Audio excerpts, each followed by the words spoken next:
اگر کچھ روزے رمضان کے چھوٹ جاتے تو ہم ان کی قضا شعبان میں جا کر دیا کرتی تھی.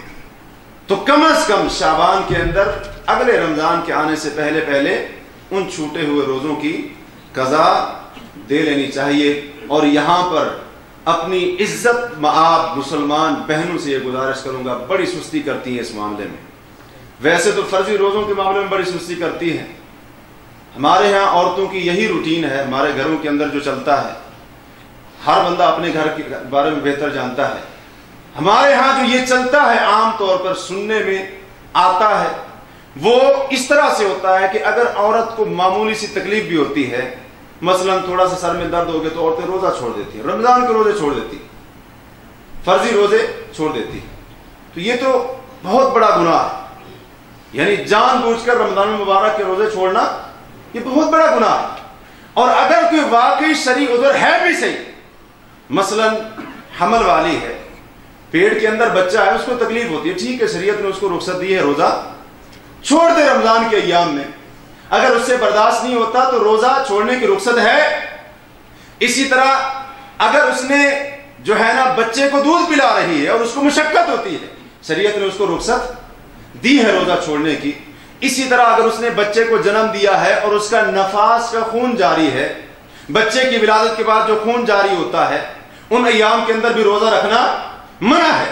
اسی طرح مینسس کے ایام ہیں، ماہواری کے ایام ہیں، اگر وہ ایام ہیں جتنے بھی دن وہ ہیں، ان دنوں کے اندر روزہ رکھنا منع ہے. لیکن اس کا یہ معنی نہیں کہ اگر اللہ تعالی نے یہ رخصت دی ہے، چھوٹ دی ہے، تو بعد میں اس کی بالکل قضا ہی نہ دی جائے.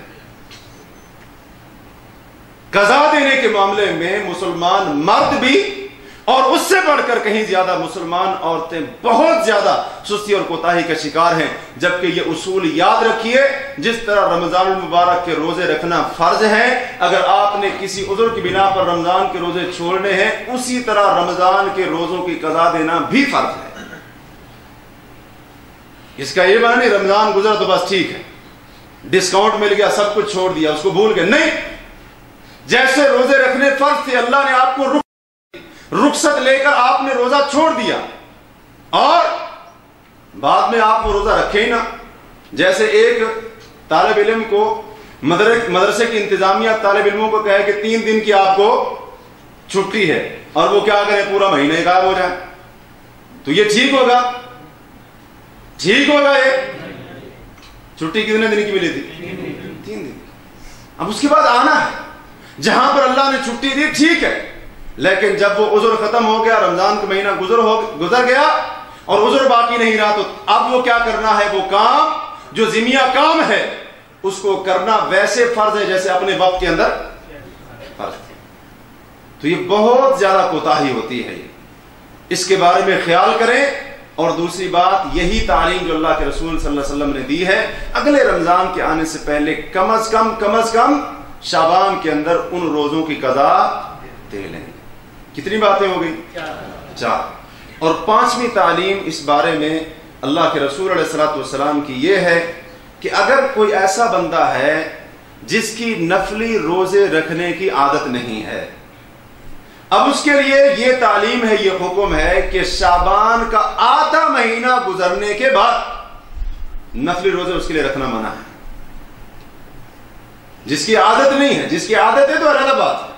مثلا کوئی سوموار جمعرات کا روزہ رکھتا ہے، جو 3 دن کا روزہ رکھتا ہے، 13، 14، 15 شعبان کی مہینے کی جو یہ راتیں ہوتی ہیں جنہیں ایام بیض کہتے ہیں، اسی طرح ایک دن چھوڑ کر دوسرے دن کا نفلی روزہ رکھتا ہے.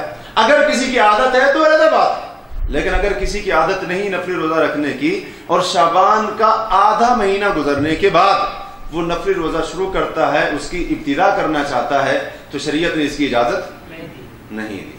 اللہ کے رسول علیہ الصلوۃ والسلام نے فرمایا، مسند احمد وغیرہ کی یہ حدیث ہے اور اس کے راوی حضرت ابو ہریرہ رضی اللہ تعالیٰ عنہ ہے، فرماتے ہیں کہ نبی مکرم صلی اللہ علیہ وسلم کا یہ فرمان ہے، اذا انتصف شعبان فلا تصوموا حتى يكون رمضان، کہ جب شعبان کا نصف مہینہ گزر جائے تو روزہ نہ رکھو، یعنی نفلی روزہ نہ رکھو حتیٰ کہ رمضان آ جائے.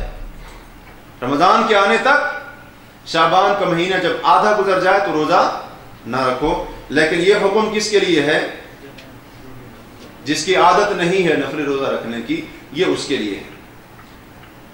چھٹی بات شعبان کے احکام کے حوالے سے یہ ہے کہ ہمارے ہاں اکثر لوگوں کی یہ عادت ہوتی ہے کہ رمضان المبارک کے آنے سے 1 یا 2 دن پہلے، شعبان کے آخری دن یا اس سے پہلے 1 دن کو ملا کر 1 یا 2 دن کا وہ نفلی روزہ رکھتے ہیں۔ کس لیے؟ 2 مقصد کے لیے۔ پہلا مقصد کیا ہوتا ہے؟ کہتے ہیں عادت بن جائے۔ کیا بن جائے؟ عادت بن جائے۔ دوسرا مقصد ہوتا ہے رمضان المبارک کا استقبال کرنا۔ کہتے ہیں کہ بڑا عظیم مہینہ آ رہا ہے، مبارک مہینہ آ رہا ہے، تو لہٰذا کیونکہ یہ مہینہ روزوں والا ہے، ہم اس کا استقبال بھی کیسے کرتے ہیں؟ روزے رکھ کر کرتے ہیں۔ استقبال بھی روزے رکھ کر کرتے ہیں۔ تو یہ بات شریعت کے اندر منع ہے کہ آپ رمضان المبارک کے استقبال کے لیے یا عادت بنانے کے لیے آپ کیا کریں؟ 1 یا 2 دن کا رمضان کے داخل ہونے سے آنے سے پہلے روزہ رکھیں۔ یہ بات شریعت کے اندر منع ہے۔ صحیح بخاری اور صحیح مسلم کی حدیث ہے، حضرت ابو ہریرہ رضی اللہ تعالی عنہ نبی علیہ الصلوۃ والسلام سے روایت کرتے ہیں کہ آپ نے فرمایا لا تقدموا صوم رمضان بیوم او بیومین، کہ رمضان المبارک کا استقبال 1 یا 2 دن کا نفلی روزہ رکھ کر مت کرو، الا ان یکون صوما یصومہ رجل، ہاں اگر کوئی بندہ اپنی عادت کے مطابق نفلی روزہ رکھتا ہے تو یہ علیحدہ بات ہے۔ مثلا اگلے دن رمضان کی پہلی تاریخ ہے اور آج سوموار کا دن ہے، ایک بندے کی عادت ہے سوموار کا روزہ رکھنا، تو اس کے لیے منع نہیں ہے، وہ پہلے سے رکھتا آ رہا۔ اسی طرح ایک بندہ 1 دن چھوڑ کر دوسرے دن روزہ رکھتا ہے اور رمضان سے 1 یا 2 دن پہلے اس کا یہ روزہ آ گیا، روزے کی باری آ گئی، تو اس کے لیے منع۔ لیکن ایک بندہ روزہ رکھتا ہی نہیں ہے اور رمضان المبارک کا استقبال کرنے کے لیے یا عادت بنانے کے لیے ایسا کرتا ہے، تو نبی علیہ الصلوۃ والسلام نے اس کو منع فرمایا ہے، اور اس چیز کی اجازت اللہ کے رسول علیہ الصلوۃ والسلام نے اس بندے کو نہیں دی ہے۔ 7ویں تعلیم شعبان کے مہینے کے بارے میں اللہ کے رسول علیہ الصلوۃ والسلام کی یہ ہے کہ شک والے دن کا روزہ نہ رکھا جائے۔ شک والے دن کا روزہ نہ رکھا جائے۔ شک والا دن سمجھتے ہیں؟ وہ دن کہ جب پتہ نہ چل رہا ہو کہ اس دن شعبان کی 30 تاریخ ہے یا رمضان کی پہلی تاریخ ہے، وہ کیا ہے؟ شک والا دن۔ اگر تو چاند نظر آ جاتا ہے تو پھر تو معاملہ واضح ہے، لیکن کسی وجہ سے چاند نظر نہیں آیا، شعبان کے 29 دن گزر گئے، چاند نظر نہیں آیا، اگلا جو دن ہے وہ کیا ہے؟ شک والا دن ہے۔ بعض لوگ کیا کرتے ہیں؟ شک والے دن روزہ رکھ لیتے ہیں۔ شک والے دن کس نام پر؟ احتیاط کے نام پر۔ احتیاط کے نام پر کہتے ہیں ہو سکتا ہے کہ رمضان کی پہلی تاریخ ہو، احتمال ہے، تو اس شک والے دن کیا کرتے ہیں؟ روزہ رکھ لیتے ہیں، جبکہ نبی کریم صلی اللہ علیہ وسلم کی تعلیم یہ ہے کہ شک والے دن ہم نے روزہ، اور افسوس کی بات ہے ہمارے وہی بھائی جن کی اکثریت بدعات کے اندر ایسی مگن اور مصروف ہوتی ہے، وہی کیا کیے ہوتے؟ احتیاط کے نام پر شک والے دن روزہ رکھے ہوئے ہوتے۔ یعنی دیکھیں شیطان ایک تیر سے 2 کام کرتا ہے، کیے کہ نہیں کیے اس نے؟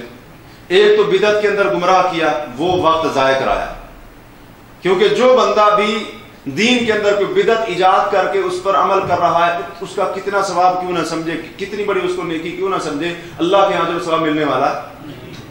اور دوسرا کیسے کیا؟ بدعت تو کی، وہ تو ٹھیک ہے، لیکن نیکی بھی چھوٹ گئی، پیغمبر کی سنت بھی چھوٹ گئی، اور جو خالص دین کی خالص تعلیمات تھی وہ بھی۔ تو کیسے دیکھیں ایک تیر کے ساتھ 2 شکار کرتا ہے۔ اور کسی نے خوب سچ کہا ہے کہ بدعت شیطان کے نزدیک زنا، شراب ان گناہوں سے زیادہ محبوب ہوتی ہے، کیونکہ جو شرابی ہے، جو زانی ہے، جو جھوٹ بولنے والا ہے، کبیرہ گناہ کرنے والا ہے، عین ممکن ہے اس کو اپنے گناہ کا احساس ہو جائے اور وہ توبہ کر لے۔ جو بدعتی ہوتا ہے اس کو کبھی احساس ہی نہیں ہوتا، الا یہ کہ اللہ کسی کے اوپر رحم کرے۔ اس لیے بدعت شیطان کو گناہ سے زیادہ محبوب ہوتی ہے، تو ایک تیر سے اس نے دو شکار کر ڈالے، بدعت کے اندر بھی ملوث کیا اور سنت بھی جاتی رہی اور اسلام کی تعلیمات بھی جاتی رہی۔ اور ایسے ہی لوگ جو بدعات کے ارتکاب کرتے ہیں، پیغمبر کی سنت کا صحیح علم نہ ہونے کی وجہ سے وہ رمضان کا استقبال بھی کرتے ہیں 1 یا 2 دن آنے سے پہلے نفلی روزہ رکھ کر، اور پھر وہ کیا کرتے ہیں شک والے دن بھی ایسے ہی لوگ روزہ رکھتے ہوئے نظر آتے ہیں۔ تو شک والے دن روزہ رکھنا پیغمبر صلی اللہ علیہ وسلم کی تعلیمات میں سے نہیں ہے، بلکہ ہمارے نبی کی یہ تعلیم ہے، یہ حکم ہے اس شعبان کے حوالے سے کہ آپ نے شک والے دن روزہ نہیں رکھنا۔ سنن نسائی میں صحیح حدیث موجود ہے، سماک بن حرب جو تابعی ہیں وہ روایت کرتے ہیں کہ میں اکرمہ کے پاس آیا، اکرمہ بھی تابعی ہے جو حضرت عبداللہ ابن عباس رضی اللہ عنہ کے آزاد کردہ غلام تھے، کہتے ہیں ایسے دن اکرمہ کے پاس آیا کہ جس دن کے بارے میں اشکال تھا کہ کیا وہ دن رمضان کا پہلا دن ہے یا شعبان کا 30واں دن ہے، شک والا دن تھا، اشکال تھا، کوئی معاملہ واضح نہیں تھا۔ کہتے ہیں میں جب ان کے پاس آیا تو ان کو دیکھا کہ وہ روٹی کھا رہے ہیں اور سبزی کھا رہے ہیں، یعنی کھانا کھا رہے ہیں، اور ان کے سامنے دودھ بھی رکھا ہوا ہے۔ تو انہوں نے جب کھانا کھا رہے تھے تو مجھے بھی بلایا کہ آؤ آپ بھی کھانا کھا لو، تو میں نے کہا انی صائم، میں تو روزے سے ہوں، میں تو کیا ہوں روزے سے، میں نے روزہ رکھا ہوا ہے۔ تو سماک فرماتے ہیں وَحَلَفَ بِاللَّهِ لَتُفْطِرَنَّ، اکرمہ نے جب سنا کہ میں نے روزہ رکھا ہوا ہے تو انہوں نے اللہ کی قسم کھا کر کہا کہ اے سماک اللہ کی قسم تجھے روزہ چھوڑنا پڑے گا، تجھے روزہ افطار کرنا پڑے گا، چھوڑنا پڑے گا۔ قل تو میں نے کہا سبحان اللہ مرتين، سبحان اللہ، بڑے تعجب کی بات ہے، میں روزے سے ہوں، آپ قسم اٹھا کر کہتے روزہ چھوڑنا پڑے گا۔ ایک تو آپ خود کھانا کھا رہے اور دوسرا مجھے بھی روزہ چھوڑنے کی دعوت دے رہے، بڑی عجیب بات ہے، سبحان اللہ، تعجب کی بات ہے۔ تو فلما رأيته يحلف ولا يستثني، جب میں نے اکرمہ رحمہ اللہ کو دیکھا کہ وہ بار بار قسم اٹھا رہے ہیں اور اس میں سے کوئی استثناء بھی نہیں کر رہے، تو میں نے کہا ہاتھ ما عندک، چلو کوئی دلیل ہے تو دکھاؤ، دلیل ہے تو کوئی۔ آگے سے یہ جواب نہیں ملا تو گستاخ ہو گیا۔ اکرمہ رحمہ اللہ نے یہ نہیں کہا، اور سماک نے بھی ایسے نہیں مان لیا کہ آپ نے قسم اٹھا دی، آپ اتنے بڑے مولانا ہیں تو اب آپ کیسے جھوٹ بول سکتے ہیں۔ آج ایسے لوگ گمراہ کر رہے ہیں نا، اسٹیج کے اوپر آ کر ایک جناب قسم اٹھاتا ہے اور کہتا ہے اللہ کی قسم میں نے خواب کے اندر دیکھا ہے کہ لوگوں مجھے بھی تمہیں بھی اور میری ساری تحریک کو عیسیٰ علیہ السلام خواب میں انہوں نے قبول کر لیا اپنے لشکر کے اندر۔ یہ نہیں کہا کہ مولانا ہے عبداللہ ابن عباس حبر الامہ، اس امت کے سب سے بڑے عالم، مفسر قرآن، نبی کی دعا پاننے والے، اللہم فقہہ فی الدین، اللہم علم التعبیر، اے اللہ عبداللہ ابن عباس کو تفسیر کا علم دے دے، اے اللہ اس کو دین کی سمجھ دے دے۔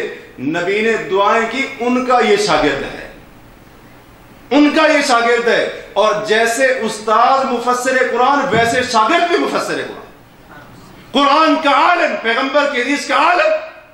یہ نہیں کہا کہ جناب اگر قسم اٹھا رہے تو کوئی نہ کوئی بات تو ہوگی، نہیں، بلکہ فرمایا ہاتھ ما عندک، کچھ ہے حدیث، کوئی دلیل ہے تو مجھے سنائیے۔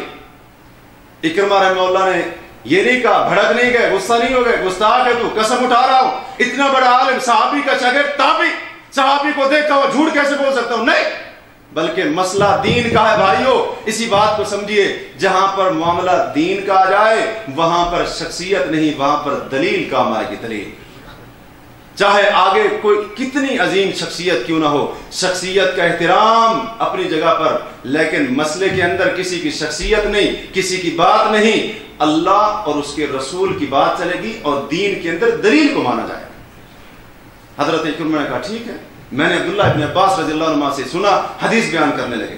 کیا سنا؟ کہ اللہ کے رسول علیہ السلام نے فرمایا صوموا لرؤیتہ وافطروا لرؤیتہ، لوگوں چاند دیکھ کر روزہ رکھو اور چاند دیکھ کر روزہ کھولو، فإن حال بینکم وبینہ سحابہ او ظلمہ، اگر تمہارے درمیان اور چاند کے درمیان کوئی بادل رکاوٹ بن جاتا ہے، اندھیرا رکاوٹ بن جاتا ہے، تو کیا کرو؟ فَأَكْمِلُوا الْعِدَّةَ عِدَّةَ شعبان، تو شعبان کے 30 دن پورے کر لو۔ شعبان کے، آپ نے یہ نہیں شعبان کا 30واں دن ہو سکتا ہے۔ اب اللہ کے نبی سے بڑھ کر کوئی احتیاط کرنے والا تھا دین کے معاملے میں؟ ایک حدیث کے اندر آپ نے فرمایا ہے نا کہ تم میں سب سے زیادہ اللہ سے ڈرنے والا میں، آپ نے فرمایا تھا۔ اب آپ سے بڑھ کر تو کوئی اور احتیاط کرنے والا نہیں ہے دین کے معاملے میں۔ آپ کیا فرماتے ہیں؟ شعبان کے 30 دن پورے کرو، لیکن آج امتی کہتا ہے ہو سکتا ہے جی رمضان کا پہلا دن ہو، لہٰذا کیا کرو؟ شک والا دن روزہ رکھ لو۔ آپ نے فرمایا 30 دن شعبان کے پورے کرو، وَلَا تَسْتَقْبِلُوا الشَّهْرَ اسْتِقْبَالًا، اور رمضان کے مہینے کا استقبال نہ کرو۔ 1 یا 2 دن کا نفلی روزہ رکھ کر رمضان کے مہینے کا استقبال نہ کرو۔ تو یہ نبی علیہ السلام کی تعلیم ہے کہ آپ نے شعبان کا وہ دن جس کے اندر شک ہے کہ وہ شعبان کا 30واں دن ہے، رمضان کا پہلا دن ہے، آپ نے اس دن روزہ احتیاط کے نام پر نہیں رکھنا، بلکہ اگر کوئی ایسا معاملہ پیش آتا ہے، معاملہ واضح نہیں ہے، تو شعبان کے 30 دن پورے کریں، اگلے دن روزہ رکھنا شروع کر دیں، کیونکہ جو چاند والا مہینہ ہے، قمری مہینے کم از کم 29 دن کے اور زیادہ سے زیادہ 30 دن کے ہوتے ہیں۔ یہ شریعت کی تعلیم ہے، نبی علیہ السلام کی تعلیم ہے۔ اسی طرح ابو داؤد وغیرہ کے اندر حضرت عمار بن یاسر رضی اللہ عنہ کی حدیث موجود ہے۔ اس کو روایت کرنے والے صلہ بن ظفر تابعی ہیں، وہ کہتے ہیں کہ ہم حضرت عمار بن یاسر رضی اللہ عنہ جو جلیل القدر صحابی ان کے پاس تھے، اور ان کے پاس بھنی ہوئی بکری لائے گی، یعنی بکری کا بھنا ہوا گوشت لایا گیا، تو حضرت عمار بن یاسر نے جو ان کے ارد گرد بیٹھے ان کو فرمایا کہ کھاؤ، ان کو بھی کھانے کی دعوت دی۔ تو لوگوں میں سے کچھ لوگ ایک طرف ہو گئے، ایک جانب ہٹ گئے، اور حضرت عمار اور یہ کہنے لگے انی صائم، میں تو روزے سے، میں نے کیا ہے روزہ رکھا ہوا ہے، میں آپ کے ساتھ نہیں کھا سکتا۔ حضرت عمار بن یاسر نے فرمایا من صام اليوم الذي يشك فيه، جس بندے نے شک والے دن روزہ رکھا، فقد عصا ابو القاسم صلی اللہ علیہ وسلم، اس بندے نے ابو القاسم صلی اللہ علیہ وسلم کی نافرمانی کی، کیونکہ پیغمبر کی تعلیم نہیں ہے کہ شک والے دن روزہ رکھا جائے۔ اس نے ابو القاسم، جو آپ صلی اللہ علیہ وسلم کی کنیت تھی، ابو القاسم محمد مصطفیٰ صلی اللہ علیہ وسلم کی اس نے نافرمانی کی، اس نے اللہ کے رسول کی نافرمانی کی۔ تو یہ چند احکام تھے صحیح احادیث کی روشنی میں شعبان کے مہینے کے بارے میں۔ اب ان احکام سے آج مسلمانوں کی اکثریت کیوں غافل ہے؟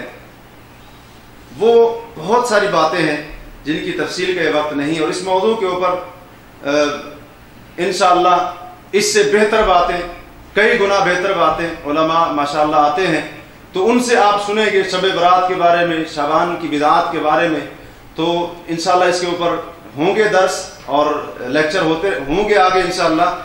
تو بہت زیادہ لوگ آج اس کے اندر مبتلا ہیں، ان چیزوں کے اندر۔ آخر وجہ کیا ہے؟ وجہ کیا ہے؟ ان احکام سے دور کیوں ہے اور مسلمانوں کی اکثریت ان بدعات کے اندر گرفتار کیوں ہے؟ وجہ، بنیادی وجہ یہ ہے کہ وہ احادیث بیان کی جاتی ہیں جو دراصل نبی علیہ السلام کے اوپر جھوٹ ہے، اللہ کے رسول علیہ السلام کے اوپر جھوٹ ہے۔ احادیث تو بہت ساری ہیں، لیکن وقت کی قلت کے پیش نظر اس کا کچھ نمونہ آپ کے سامنے رکھنے کی کوشش کروں گا کہ جس بنا پر وہ احادیث جو بیان کی جاتی ہیں، اس بنا پر آج لوگ بدعتوں کے اندر بھی گرفتار ہیں اور ان سنت کے احکام سے، دین کے خالص احکام سے اپنے آپ کو دور کیے ہوئے ہیں۔ اور یہ بات یاد رہے، آج بہت سارے ٹی وی چینل ان احادیث کو پھیلانے میں بنیادی کردار ادا کر رہے ہیں، بنیادی کردار ادا کر رہے ہیں۔ میڈیا کے اوپر بہت سارے ایسے چینل ہیں جن کا کام صرف یہی ہے، 24 گھنٹے وہ اپنے پروگراموں کے اندر من گھڑت احادیث کو پھیلا رہے ہیں، جبکہ اس فتنے کی بھی پیشین گوئی اللہ کے رسول علیہ السلام نے بیان دی تھی، اس سے ہمیں اجتناب کرنا چاہیے۔ اور یہ بات بھی یاد رکھیں، ہمیشہ جھوٹ اسی کے اوپر بولا جاتا ہے جو سب سے زیادہ سچ بولنے والا ہے۔ اور محدثین نے کہا ہے کہ یہ بھی اللہ کے رسول صلی اللہ علیہ وسلم کی سچائی کی سب سے بڑی دلیل ہے کہ آپ ہی کا نام استعمال کرنے والے نے آپ ہی کا نام استعمال کر کے لوگوں نے آپ کے نام پر جھوٹی احادیث گھڑی، کیونکہ کوئی بھی بندہ کسی ایسے بندے کے بارے میں جھوٹی بات نہیں کرتا جس بندے کے بارے میں پہلے سے پتا وہ جھوٹ بولتا ہے۔ ایسے بندے کے بارے میں بات مشہور کی جاتی ہے جو بندہ سچا ہو، جس کی بات کا اعتبار کیا جاتا ہے، اور یہ بھی آپ کی نبوت اور رسالت کی سب سے بڑی سچ کی سب سے بڑی دلیل ہے۔ تو انہی احادیث میں سے ایک حدیث یہ بھی ہے کہ 15 شعبان کی رات کے اندر قیام کرنے کے بارے میں، اور اسی طرح اس کے دن کا روزہ رکھنے کے بارے میں۔ حدیث کچھ اس طرح سے ہے جو سنن ابن ماجہ وغیرہ میں موجود ہے، جہاں سے لوگوں کو غلطی پڑتی ہے کہ دیکھو سیاہ ستہ کے اندر موجود ہے، سنن ابن ماجہ سیاہ ستہ کے اندر شمار کی جاتی ہے۔ تو یہ بات یاد رکھیں، بخاری اور مسلم دو ایسی حدیث کی کتابیں ہیں کہ جن کی گارنٹی ہے کہ ان میں صحیح حدیث ہوگی۔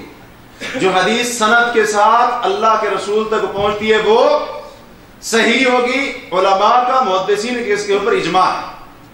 لیکن باقی حدیث کی کتابیں ابو داود ہے، ترمذی ہے، سنن نسائی ہے، سنن ابن ماجہ ہے، ان کے اندر زیادہ تعداد صحیح حدیث کی ہے، لیکن ان کے اندر کوئی ضعیف اور کمزور روایت بھی ہو سکتی ہے۔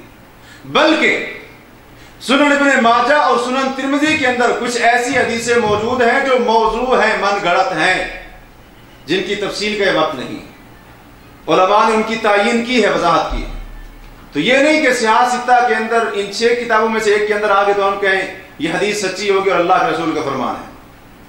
حدیث کچھ اس طرح سے ہے کہ آپ صلی اللہ علیہ وسلم نے فرمایا، جبکہ آپ اس سے بری ہیں، کہ 15 شعبان کی جب رات ہو تو آپ نے فرمایا اس کی رات میں قیام کرو اور اس کے دن کا روزہ رکھو، کیونکہ اللہ تعالیٰ اس رات کو سورج کے غروب ہوتے ہی آسمان دنیا پر اترتا ہے اور فرماتا ہے کوئی بخشش طلب کرنے والا میں اس کے گناہوں کو معاف کر دوں، رزق مانگنے والا اس کو رزق دوں، کوئی مصیبت زدہ اس کو تکلیف سے نجات دوں، اس کی تکلیف کو دور کر دوں، فلاں فلاں فلاں، حتیٰ کہ فجر طلوع ہو جائے۔ یہ مختصر اس حدیث کا مفہوم ہے، اور ابن ماجہ، امام بہقی کی شعب الایمان وغیرہ کے اندر یہ حدیث موجود ہے۔ لیکن اس کے اندر ایک راوی ہے ابو بکر بن عبداللہ بن محمد بن ابی سبرہ، امام احمد بن حنبل اور امام ابن معین فرماتے ہیں یدع الحدیث، یہ حدیثیں گھڑا کرتا تھا۔ لیکن آج بہت سارے ٹی وی چینلوں پر، پروگراموں کے اندر، تقریروں میں، جلسوں میں یہی حدیث آپ کو سب سے پہلے سننے ملے گی۔ کذاب بندے نے اس کو گھڑا، جھوٹ بولا ہے نبی علیہ الصلوۃ والسلام کے نام پر۔ اور پھر اسی 15 شعبان کی رات میں نوافل پڑھنے کے بارے میں 2 حدیثیں میرے پاس، اگر آپ اجازت دیں تو مختصراً، کیونکہ وہ بتانا بہت ضروری ہے۔ احادیث تو بہت ساری ہیں لیکن آپ کا ٹائم بھی قیمتی ہے، لیکن یہ جو حدیث ہے دیکھیں کس طرح لوگوں کو گمراہ کیا جا رہا ہے اس قسم کی حدیث گھڑ کر، بنا کر، اور اسی طرح سے بتا کر، ان کو سنا کر۔ تو سمجھتا ہوں، یہ اپنی کم علمی کے باوجود یہ سمجھتا ہوں کہ اس حدیث کا علم آپ کے مفہوم آپ کے علم میں ہونا چاہیے تاکہ آپ احباب بھی اس سے محفوظ رہیں۔ تو حضرت علی رضی اللہ عنہ کا نام لے کر یہ حدیث اللہ کے رسول صلی اللہ علیہ وسلم پر گھڑی گئی۔ حدیث کچھ اس طرح سے، اس کے الفاظ مختصر مفہوم یہ ہے کہ آپ نے فرمایا، علی، جو بندہ 15 شعبان کی رات کو 100 رکعت نوافل پڑھتا ہے اور ہر رکعت میں سورہ فاتحہ اور سورۃ اخلاص قل اللہ 12 مرتبہ پڑھتا ہے، جو بندہ بھی اس نماز کو پڑھتا ہے اللہ تعالیٰ اس کی ہر ضرورت کو پورا کر دے گا، ہر ضرورت کو۔ اب یہی بات سن کر ہی بہت سارے لوگ کیا ہو جائیں گے، جنہوں نے فرض نماز تک نہیں پڑھی ہوگی، وہ کہیں گے چلو جی 100 رکھتے ہی ہیں، سارے سال کا کیا کرتے ہیں، حساب برابر کرتے ہیں۔ تو کہا کہ اللہ کے رسول، اگرچہ اللہ نے اسے بدبخت یا نیک بخت بنا دیا ہو، پھر بھی آپ نے فرمایا اس اللہ کی قسم جس نے مجھے حق کے ساتھ بھیجا، اے علی، اگر لوح محفوظ کے اندر یہ بات لکھی ہوئی ہو کہ فلاں بن فلاں بدبخت پیدا کیا ہوا ہے تو اللہ تعالی 100 رکعت نوافل پڑھنے کی وجہ سے لوح محفوظ میں سے بھی اس کا نام مٹا دے گا اور اس کو نیک بخت بنا دے گا. یعنی بدبخت بھی لکھا ہوا ہوگا تو اللہ 100 نوافل یہ پڑھنے کی وجہ سے اس کا بدبختوں میں سے مٹا کر نیک بختوں میں نام لکھ دے گا. اور اللہ تعالیٰ اس کی طرف 70,000 فرشتے بھیجے گا جو اس کی نیکیاں لکھتے رہیں گے, اس کے گناہوں کو مٹاتے رہیں گے اور اس کے درجات سال کے آخر تک بلند کرتے رہیں گے. اور اللہ تعالیٰ ہمیشہ کی جنات کے اندر 70,000 یا 7 لاکھ فرشتے بھیجتا ہے جو اس کے لیے جنت کے اندر بڑے بڑے شہر تعمیر کرتے ہیں, محل بناتے ہیں اور اس کے لیے وہاں پر درخت لگاتے ہیں اور وہ کچھ بناتے ہیں جس کو کسی آنکھ نے نہیں دیکھا اور جس کے بارے میں کسی نے کان نے نہیں سنا اور مخلوق میں سے کسی کے دل پر بھی اس کا کوئی خیال نہیں گزرا. اور ہر باغ کے اندر, ہر جنت کے اندر جو میں نے بیان کیا ہے اسی طرح کے شہر, اسی طرح کے محل, اسی طرح کے درخت اس کے لیے بنائے جاتے ہیں. اگر سال آنے سے پہلے مر جاتا ہے تو شہادت کی موت ملے گی. اور اللہ تعالیٰ سورہ اخلاص کے ہر حرف کے بدلے میں اس کو 70,000 حوریں دے گا. کیا بات ہے. اور ہر حور کا ایک اپنا وصف ہوگا اور اسی طرح اس کی اپنی ایک خوبی ہوگی. اور اللہ تعالیٰ 70,000 اس کو غلام دے گا, یعنی اس کو نوکر چاکر دے گا دنیا کے اندر. 70,000 اس کو اولاد دے گا جنت کے اندر. اور اسی طرح 70,000 اس کے لیے ایسے بندے دے گا جو اس کی دیکھ بھال کریں. یہاں پر کہارمہ کا لفظ آیا ہے, کہرمان کہتے ہیں جو جس طرح سیکریٹری ہوتے ہیں نا ہمارے یہاں پر معاملات کو نمٹانے والے, تو وہ 70,000 دے گا. اور اللہ تعالیٰ اس کے لیے 70,000 پردے جو ہے نا بنا دے گا. اور ہر بندہ جو اس رات کو سورۃ قل ہو اللہ پڑھتا ہے اس کے لیے 70 شہیدوں کا ثواب لکھ دیا جاتا ہے. اور اس رات کو جو نماز پڑھتا ہے اس کی نماز کو قبول کر لیا جاتا ہے. اس سے پہلے بھی جو اس نے نمازیں پڑھی وہ بھی قبول کر لی جاتی ہیں اور اس کے بعد بھی نماز وہ پڑھے گا وہ بھی ایڈوانس میں ہی قبول کر لی جائے گی. اگر اس کے والدین جہنم کی آگ میں ہوں اور ان کے لیے دعا کرے تو جہنم کی آگ سے ان کو نکال لیا جائے گا, لیکن ایک شرط ہے, اللہ کے ساتھ شرک نہ کیا. یہ بات ٹھیک ہی ہے. اور اس اللہ کی قسم جس نے مجھے نبی حق سچا نبی بنا کر بھیجا ہے وہ دنیا میں سے اس وقت تک نہیں نکلے گا جب تک اپنی آنکھوں سے جنت کے اندر اپنا ٹھکانہ خود نہ دیکھے. جیسے اللہ نے اس کو پیدا کیا اور نہ دیکھے. اس اللہ کی قسم جس نے مجھے حق دے کر بھیجا, اللہ تبارک و تعالی دن اور رات کی ہر گھڑیوں میں سے ہر گھڑی کے اندر اس کے لیے 70,000 فرشتوں کو مقرر کرتا ہے اور وہ اس پر سلام بھیجتے ہیں, اس کے ساتھ مصافحہ کرتے ہیں, اس کے لیے دعا کرتے ہیں. اور یہ سلسلہ اس وقت تک چلتا رہے گا جب تک سور پھونک نہ دیا جائے اور قیامت کے دن لوگوں کو اکٹھا نہ کر دیا جائے. اور قیامت کے دن اس کو معزز فرشتوں کے ساتھ اٹھایا جائے گا. اور اسی طرح اللہ تعالی نیکی اور گناہ لکھنے والے فرشتوں کو حکم دیتا ہے کہ میرے اس بندے کا گناہ نہ لکھو بلکہ اس کی نیکیاں لکھتے جاؤ. یہاں تک کہ سال گزر جاتا ہے یہی معاملہ رہتا ہے. اور جس بندے نے یہ 100 رکعت والی نماز پڑھ لی اس رات کو اور اس نے نماز کا ارادہ کیا اور اس کا ارادہ تھا آخرت سمجھ جائے, آخرت کا ارادہ تھا, تو پھر اللہ تعالی اس رات میں سے اس کے لیے آخرت کے لیے بھی ایک حصہ مقرر کر دے گا. یہ ایک طویل حدیث ہے جس کو امام ابن الجوزی رحمہ اللہ نے کتاب الموضوعات میں اور اسی طرح امام شوکانی رحمہ اللہ نے الفوائد المجموعہ میں اور اسی طرح دیگر علماء نے محدثین نے مولانا عبد الحی لکھنوی رحمہ اللہ نے اس کو اپنی موضوعات کے اوپر جو ان کی کتاب ہے اس کے اندر ذکر کیا ہے. ابن جوزی رحمہ اللہ اس حدیث کو موضوعات کے اندر روایت کرنے کے بعد فرماتے ہیں یہ حدیث موضوع ہے اور اس کے سارے راوی ان کا کوئی پتہ نہیں ہے کہ وہ کون ہیں اور کہاں سے تھے, کیا نام تھا, والد کا نام کیا تھا, قبیلہ کیا تھا, اور وہ ثقہ تھے, ضعیف تھے, کوئی پتہ نہیں ہے, مجہول ہے. اور ان کا حال کیا ہے, جہالت کے اندر ہے, پردہ خفا کے اندر ہے. امام سیوطی رحمہ اللہ نے, ابن عراق نے, ابن حجر مکی وغیرہ تمام ائمہ کرام نے اس حدیث کو موضوع اور من گھڑت قرار دیا ہے.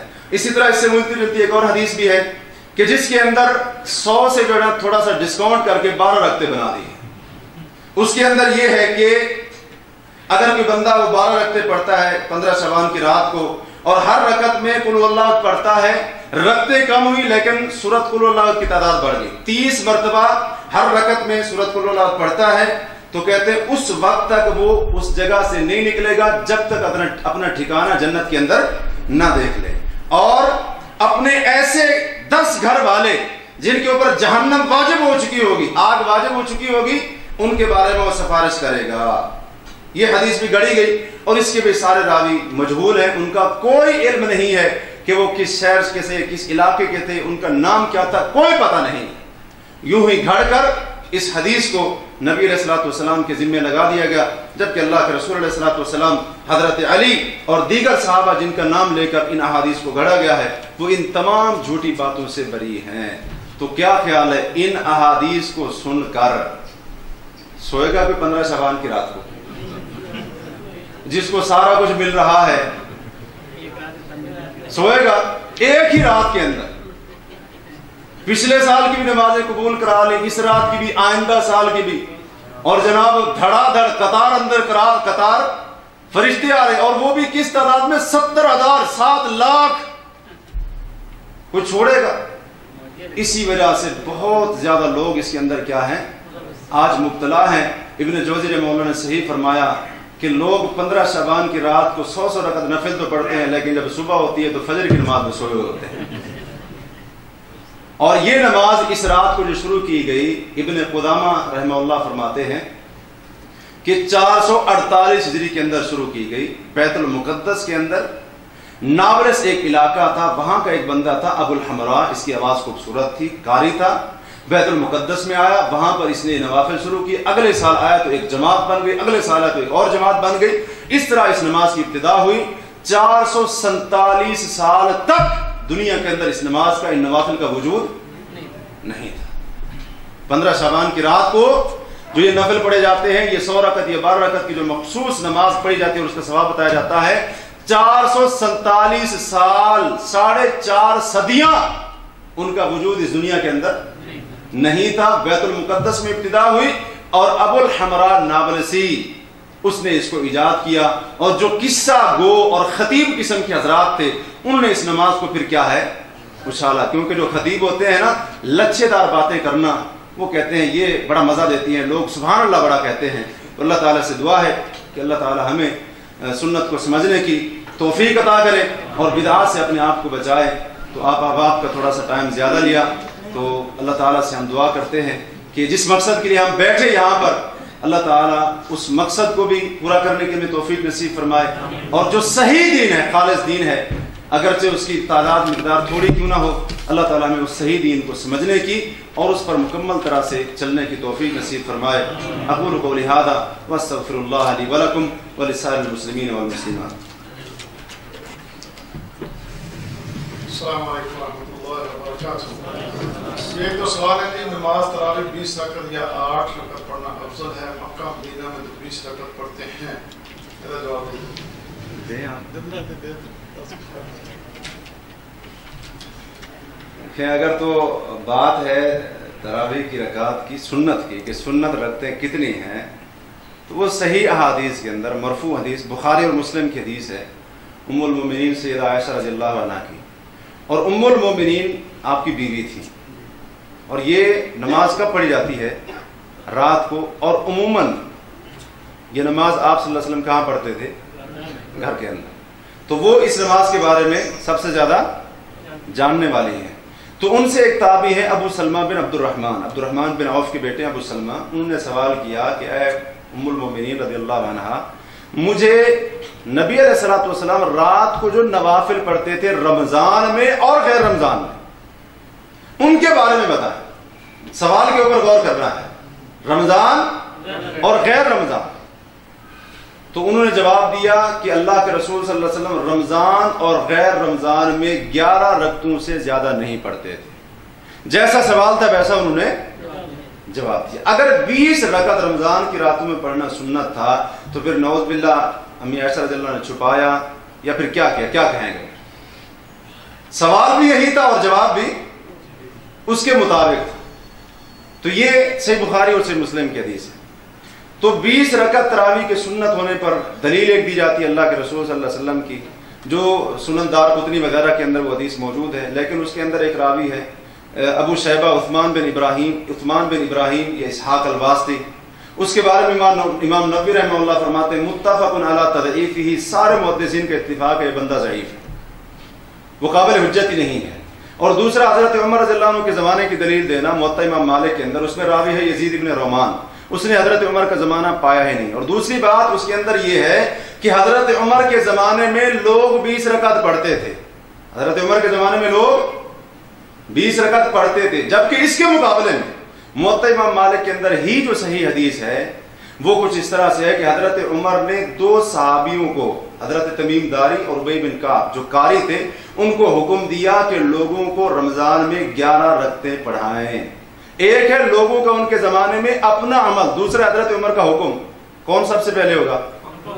اور جو حکم والی حدیث ہے وہ صحیح ہے، اور جو لوگوں کے پڑھنے والی ہے وہ ویسے ہی منقطع ہے، یعنی یزید بن رومان نے اللہ کے رسول کا زمانہ، حضرت عمر رضی اللہ عنہ کا زمانہ پایا نہیں ہے۔ اور رہا یہ سوال مکہ اور مدینہ کے اندر، شیخ حذیفی رحمہ اللہ علی بن عبد الرحمن الحذیفی رحمہ اللہ جو مسجد نبوی کے امام اور خطیب ہیں، ان سے یہی سوال کیا گیا کہ سنت کیا ہے، تراویح کے بارے میں سنت کیا ہے، تو انہوں نے کہا، جواب دیا کہ سنت 11 رکعت ہے، اور اگر 20 کے بارے میں پوچھنا ہے یا مکہ اور مدینہ میں 20 کیوں ہوتی ہے، ٹھیک ہے نا، تو اس کو دلیل بنا کر، جبکہ پورے سعودیہ کی جو مساجد ہیں وہاں پر کتنی ہوتی ہیں؟ 11 ہوتی ہیں، تو اس کو دلیل نہیں بنایا جا سکتا۔